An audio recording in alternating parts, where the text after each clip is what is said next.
Başarı Kürdistan'da HTŞ, DAEŞ ve Türkiye'nin Rojava'ya yönelik soykırım saldırılarına karşı başlatılan ulusal direniş seferberliği büyüyor.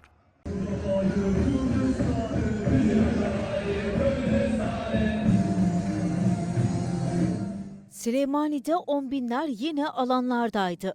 Çete saldırılarına öfke yağdırdı. Onur direnişiyle DAEŞ karanlığının sonunu getiren Kobane başta olmak üzere Rojava'da halk direnişi selamlandı.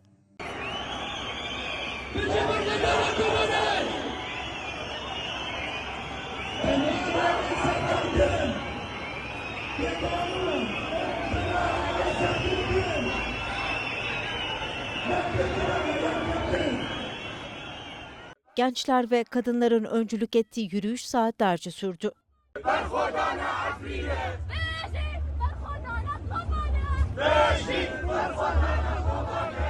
DAEŞ çetelerinin sahaya sürülerek Kürt soykırımını hedefleyen saldırılarına karşı ulusal birlik mesajı verildi.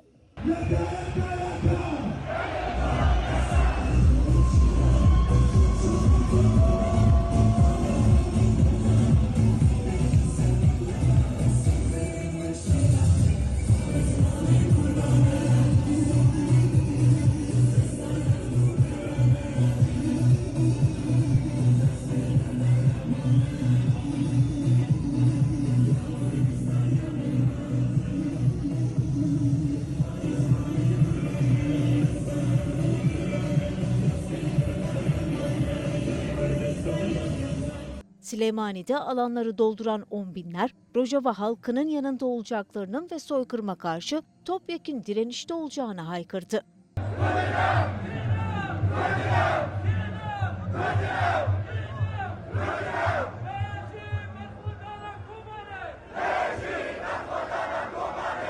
Başarı Kürdistan'da halkın soykırıma karşı alanlara çıktığı bir diğer merkez Kaladize oldu.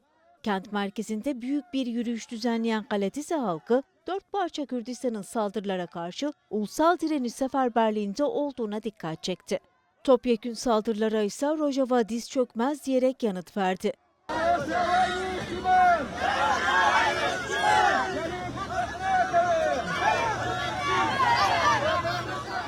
Çetelerin kuşatması ve ablukası altında olan Kobane halkının direnişini selamladı.